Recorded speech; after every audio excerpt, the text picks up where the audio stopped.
അസ്സലാമു അലൈക്കും. പ്രിയമുള്ള കൂട്ടുകാരെ, നമ്മൾ ദീനിയാത്തിലെ അർദ്ധവാർഷിക പരീക്ഷയ്ക്ക് മുമ്പുള്ള എല്ലാ പാഠങ്ങളും പഠിച്ചു കഴിഞ്ഞു. ഇനി നമ്മൾ അതൊന്നുകൂടി ആവർത്തിച്ചു പഠിക്കുകയാണ് ചെയ്യുന്നത്.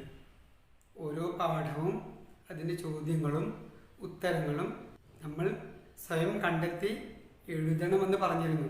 നിങ്ങളെല്ലാ പാഠത്തിൻ്റെ ചോദ്യോത്തരങ്ങളും എഴുതിയിട്ടുണ്ട് അല്ലേ? എന്നാൽ ആ ചോദ്യോത്തരങ്ങൾ ഒന്നുകൂടി നമ്മൾ പരീക്ഷയ്ക്ക് മുമ്പായിട്ട് കൃത്യമായി പഠിച്ചിരിക്കണം. അതിനുവേണ്ടിയുള്ള ആവർത്തന പഠനമാണ് നമ്മൾ ഇന്ന് നടത്തുന്നത്. ആദ്യമായി ഒന്നാമത്തെ പാഠം എടുക്കുക. എല്ലാവരും പുസ്തകം തുറന്നു വെക്കുക. ഒന്നാമത്തെ പാഠം 1 പ്രവിശാല ലോകം എന്ന പാഠമായിരുന്നു. ഏതാണ്? പ്രവിശാല ലോകം. ആ പാഠത്തിൽ എന്തെല്ലാം കാര്യങ്ങളാണ് നമ്മൾ പഠിച്ചത്? എല്ലാവരും ഓർക്കുന്നുണ്ടോ? ഒന്ന് ഓർത്തു നോക്കിയേ. ഈ ലോകത്തുള്ള ഒരുപാട് കാര്യങ്ങളെ സംബന്ധിച്ച് നമ്മൾ അതിൽ പറഞ്ഞിരുന്നു അല്ലേ? ഭൂമിയുണ്ട്, ആകാശമുണ്ട്, ആകാശത്തിലെ നക്ഷത്രങ്ങളുണ്ട്, പറവകളുണ്ട്, അപ്രകാരം തന്നെ സമുദ്രങ്ങളുണ്ട്, ഭൂമിയിൽ പർവ്വതങ്ങളുണ്ട്. ഇങ്ങനെ എന്തെല്ലാം കാര്യങ്ങൾ നമ്മൾ പറഞ്ഞിരുന്നു. ഓർമ്മയുണ്ടോ? അതാണ് ഒന്നാമത്തെ പാഠത്തിൽ നമ്മൾ പറഞ്ഞിരുന്നത്. ഒന്നുകൂടി നമുക്കത് ഓർത്തു നോക്കാം. ആദ്യമായി പറയുന്നത്, വിദ്യാർത്ഥികളെ നമ്മൾ കാണുന്ന പ്രവിശാല ലോകത്തെക്കുറിച്ച് നിങ്ങൾ ചിന്തിച്ചിട്ടുണ്ടോ? നമ്മൾ ആരെങ്കിലും ചിന്തിച്ചിട്ടുണ്ടോ? ഈ പ്രവിശാലമായ ലോകത്തെക്കുറിച്ച്, വിശാലമായി കിടക്കുന്ന ഈ ലോകത്തെക്കുറിച്ച് നമ്മൾ ചിന്തിച്ചിട്ടുണ്ടോ? എന്തെല്ലാമാണ് അതിലുള്ളത്? നാം വസിക്കുന്ന ഭൂമി, അതിൽ കണ്ണെത്താ ദൂരം പരന്നു കിടക്കുന്ന സമുദ്രങ്ങൾ, ഭൂമി, നമ്മളെല്ലാവരും പാർക്കുന്ന, വീട് വെച്ച് പാർക്കുന്ന ഭൂമിയില്ലേ, ആ ഭൂമി, അതുപോലെ തന്നെ സമുദ്രങ്ങൾ, കടൽ, അതുപോലെ തന്നെ മുത്ത്, പവിഴം തുടങ്ങിയ രത്നങ്ങളും മത്സ്യങ്ങളും എന്നിങ്ങനെ എന്തെല്ലാമാണ് അതിലുള്ളത്. സമുദ്രത്തിൽ എന്തൊക്കെയുള്ളത്? മുത്തുണ്ട്, പവിഴമുണ്ട്, അതുപോലെ തന്നെ മത്സ്യങ്ങൾ, അങ്ങനെ പലതുമുണ്ട് എന്തില്? സമുദ്രത്തിൽ. പിന്നെയോ, ചുറ്റുഭാഗത്തും ഉയർന്നു നിൽക്കുന്ന പർവ്വതങ്ങൾ. ഭൂമിയിൽ ചുറ്റുഭാഗത്തും എത്രയോ അധികം ഉയർന്നു നിൽക്കുന്ന പർവ്വതങ്ങൾ, സുന്ദര അരുവികൾ, സുന്ദരമായി കിടക്കുന്ന അരുവികളുണ്ട്, നദികളുണ്ട്, പുഴ, നദികളും, പച്ചപ്പ് പുതച്ചു നിൽക്കുന്ന വനങ്ങൾ, പച്ച പുതച്ചു നിൽക്കുന്ന വനങ്ങൾ അല്ലേ? ഇടതൂർന്ന വനങ്ങളുണ്ട്, വിവിധ തരം മരങ്ങളും ചെടികളും. പിന്നെന്തൊക്കെയാണ് ഭൂമിയിലുള്ളത്? വിവിധ തരത്തിലുള്ള മരങ്ങളുണ്ട്, ചെടികളുണ്ട്. പിന്നെയോ, അവയിൽ പല വർണ്ണങ്ങളിലുള്ള പൂക്കൾ, പൂക്കളുണ്ട്. വ്യത്യസ്ത രുചിയുള്ള ഫലങ്ങൾ എന്ന് പറഞ്ഞാൽ പഴങ്ങൾ. പറന്നു കളിക്കുന്ന പറവകൾ, ആകാശത്തിലൂടെ അങ്ങനെ പറന്നു പോകുന്ന പറവകൾ, വായുവിലൂടെ അങ്ങനെ പറന്ന് കളിക്കുന്ന പറവകളുണ്ട്. ശലഭങ്ങൾ, ശലഭം ഒരു ഷഡ്പദമാണ് അല്ലേ? ശലഭം നമ്മൾ പൂമ്പാറ്റ എന്ന് പറയും അല്ലേ? അങ്ങനെയുള്ള ശലഭങ്ങൾ, വളർത്തുജീവികൾ, കാട്ടുജീവികൾ തുടങ്ങി എന്തെല്ലാം കാഴ്ചകൾ! വളർത്തുജീവികളും കാട്ടുജീവികളൊക്കെയും ഭൂമിയിലുണ്ട് അല്ലേ? മുകളിലേക്ക് നോക്കൂ. മുകളിലേക്ക് എന്ന് പറഞ്ഞാൽ ആകാശത്തേക്ക്. ഒരു തൂണ് പോലുമില്ലാതെ അത്ഭുതമായി നിലകൊള്ളുന്ന ആകാശം, ഒരു തൂണ് പോലുമില്ലാതെ അത്ഭുതമായി നിലകൊള്ളുന്ന ആകാശം, അവയിൽ തിളങ്ങി നിൽക്കുന്ന കോടാനുകോടി നക്ഷത്രങ്ങൾ,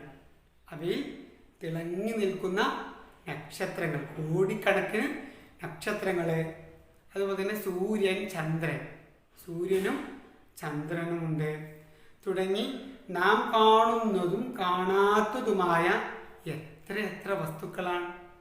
നമ്മൾ കാണുന്നതുമുണ്ട്, നമ്മൾ കാണാത്തതുമായ കുറേ അധികം വസ്തുക്കളുണ്ട്. അങ്ങനെ എത്ര അധികമുണ്ട്. എന്താ പറയുന്നത്? തുടങ്ങി നാം കാണുന്നതും കാണാത്തതുമായ എത്ര വസ്തുക്കളാണ് ആകാശലോകത്തുള്ളത്. ഇതെല്ലാം എങ്ങനെയുണ്ടായി? സ്വയം ഉണ്ടാകുമോ? ഇതെല്ലാം എങ്ങനെയായിരിക്കും ഉണ്ടായിട്ടുണ്ടാവുക? ഇതൊക്കെ സ്വയം ഉണ്ടാവുമോ? ഇല്ല, ഒരിക്കലുമില്ല.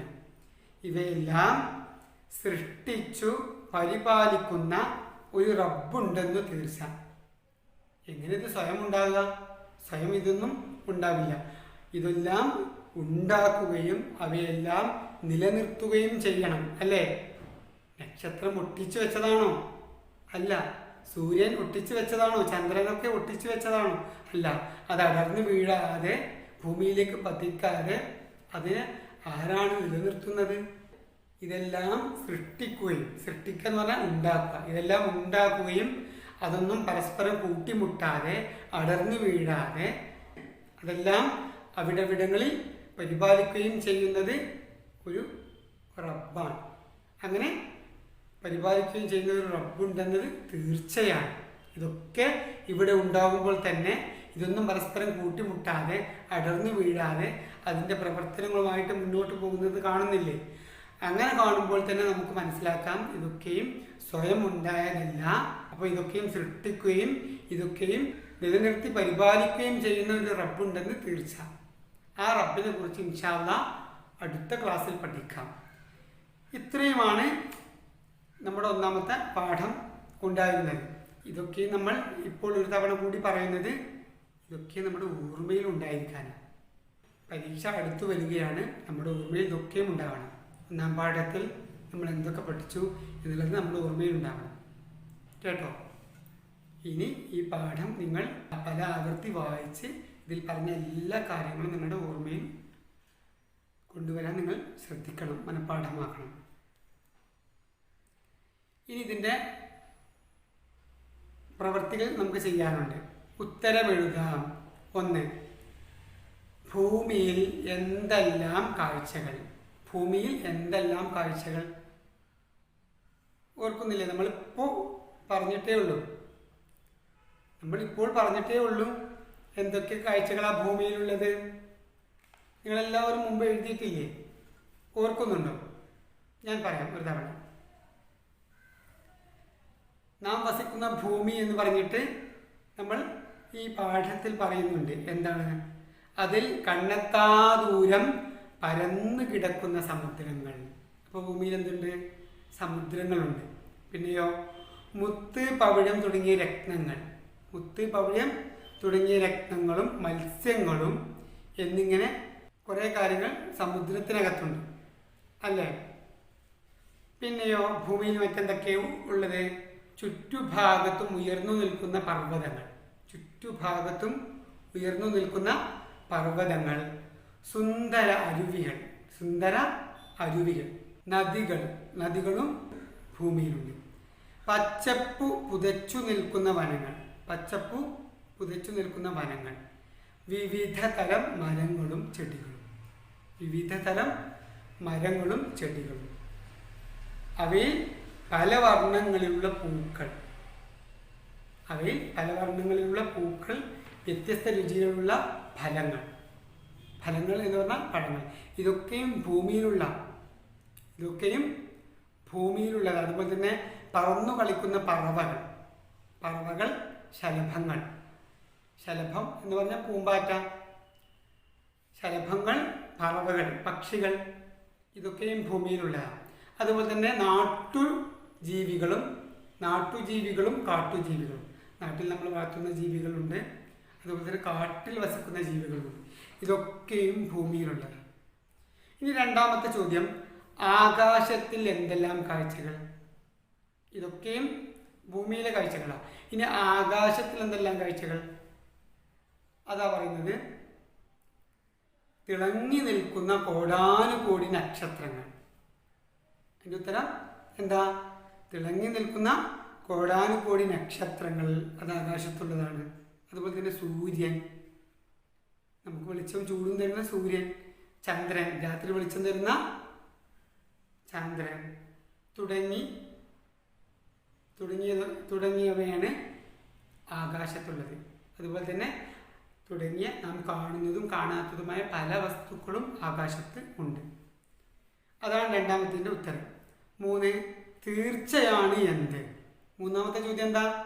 തീർച്ചയാണ് എന്ത്? എന്താണ് തീർച്ചയായിട്ടുള്ളത്? ഇതെല്ലാം സൃഷ്ടിച്ചു പരിപാലിക്കുന്ന ഒരു റബ്ബുണ്ടെന്ന് തീർച്ച. ഇതെല്ലാം സൃഷ്ടിച്ചു പരിപാലിക്കുന്ന ഒരു റബ്ബുണ്ടെന്ന് തീർച്ച. അതാണ് തീർച്ചയായിട്ടുള്ള കാര്യം. ഇതൊക്കെയും സ്വയം ഉണ്ടാകുന്നതല്ല, ഇതൊക്കെയും ഉണ്ടാക്കിയ ഒരു റബ്ബുണ്ടെന്ന് തീർച്ചയാണ് അല്ലേ? ഇതൊക്കെയും ഉണ്ടാക്കുകയും നിലനിർത്തി പരിപാലിക്കുകയും ചെയ്യുന്ന ഒരു റബ്ബുണ്ടെന്ന് തീർച്ചയാണ്. അതാണ് ചോദ്യം. തീർച്ചയാണ് എന്ത്? ഈ കാണുന്ന ലോകമെല്ലാം ഉണ്ടാക്കിയവനും പരിപാലിക്കുന്നവനുമായ ഒരു റബ്ബുണ്ടെന്ന് തീർച്ച. അതാണ് അതിൻ്റെ ഉത്തരം. ഇനി വേർതിരിക്കാം. നിങ്ങൾ കണ്ടോ, 2 കള്ളി ഒഴിച്ചിട്ടിട്ടുണ്ട്. അവസാനം ഒരു കള്ളിയിൽ ചില വാക്കുകൾ കൊടുത്തിട്ടുണ്ട്. ആ വാക്കുകൾ ഈ കള്ളികളിൽ ഏതെങ്കിലും ഒന്നിൽ എഴുതാനുള്ളതാണ്. ഒന്നാമത്തെ കോളത്തിൻ്റെ ഹെഡിങ്, 2 കോളം നമ്മൾ കണ്ടില്ലേ?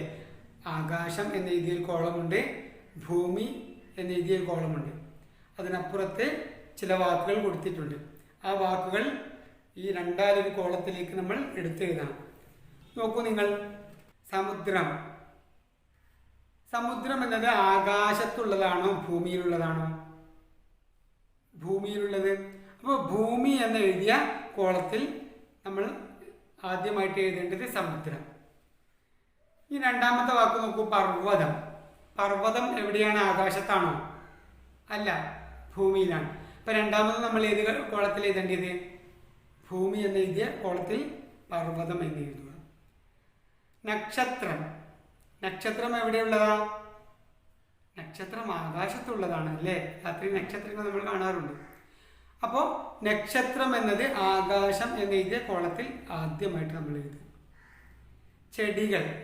ചെടികൾ ഏത് കോളത്തിൽ നമ്മൾ എഴുതുക? ഭൂമി എന്ന് എഴുതിയ കോളത്തിലാണ് നമ്മൾ ചെടികൾ എഴുതുന്നത്. കാരണം ഭൂമിയിലുള്ളതല്ലേ ചെടി. പറവകൾ എവിടെ വസിക്കുന്ന? ആകാശത്ത് വസിക്കുന്നതാണോ? അല്ല, ഭൂമിയിൽ വസിക്കുന്നതാണ് പറവകൾ. വായുവിലൂടെ സഞ്ചരിക്കുമെങ്കിലും അതിൻ്റെ വാസം ഭൂമിയിലാണ്, ആകാശത്തിലല്ല. ആകാശത്തുള്ള ജീവിയാണോ? ആകാശത്ത് നക്ഷത്രങ്ങളും സൂര്യൻ, ചന്ദ്രൻ പോലത്തതുമാണുള്ളത്. അപ്പോൾ പറവകൾ ഭൂമി എന്ന് എഴുതിയ കോളത്തിൽ എഴുതുക. സൂര്യൻ എവിടെയുള്ളതാ? ആകാശ ലോകത്തുള്ളതാണ് അല്ലേ? അപ്പോൾ ആകാശം എന്ന് എഴുതിയ കോളത്തിൽ രണ്ടാമതായി നമ്മൾ സൂര്യൻ എന്ന് എഴുതുക. ചന്ദ്രൻ, ആ ചന്ദ്രനെ നമ്മൾ ആകാശം എന്ന് എഴുതിയ കോളത്തിൽ എഴുതുക. ശലഭം പൂമ്പാറ്റ, അത് ഭൂമി എന്ന് എഴുതിയ കോളത്തിലാണ് നമ്മൾ എഴുതേണ്ടത്. അത് വായുവിലൂടെ സഞ്ചരിക്കും, ഭൂമിയിലാണ് വസിക്കുന്നത്, ആകാശ ലോകത്തുള്ളതല്ല. മത്സ്യം ഭൂമിയിൽ, സമുദ്രത്തിലും പുഴകളിലും ഒക്കെ ഉള്ളതാണ് അല്ലേ? അപ്പോൾ ഭൂമി എന്ന് എഴുതിയ കോളത്തിൽ എഴുതുക. മുത്ത്, സമുദ്രത്തിനകത്തുള്ള മുത്ത് അല്ലേ? അത് രത്നമാണ്. ആ രത്നം സമുദ്രത്തിനകത്തുണ്ടാകുന്നതാണ്, അതും ഭൂമിയിലാണ്. അപ്പോൾ ഭൂമി എന്ന് എഴുതിയ കോളത്തിൽ എഴുതുക. പവിഴം, അതും രത്നമാണ്, അതും എവിടെയാണ്? സമുദ്രത്തിനകത്തുള്ളതാണ്, അതൊക്കെയും ഭൂമിയിലുള്ളതാണ്, അതും ഭൂമി എന്ന കോളത്തിൽ എഴുതുക. ഇങ്ങനെ ഈ വർക്കുകളൊക്കെയും നമ്മൾ ഒരു തവണ കൂടി ശ്രദ്ധിക്കുകയും പഠിക്കുകയും വേണം. ഈ പാഠം പലതവണ ആവർത്തിച്ച് വായിക്കുകയും ഇതിൻ്റെ ചോദ്യോത്തരങ്ങൾ പല തവണ ആവർത്തിച്ച് പഠിക്കുകയും വേണം. എങ്കിൽ പരീക്ഷയ്ക്ക് നമുക്ക് തെറ്റാതെ പറയാൻ കഴിയും. ശരി, ഇന്നത്തെ ക്ലാസ് നമുക്ക് അവസാനിപ്പിക്കാം.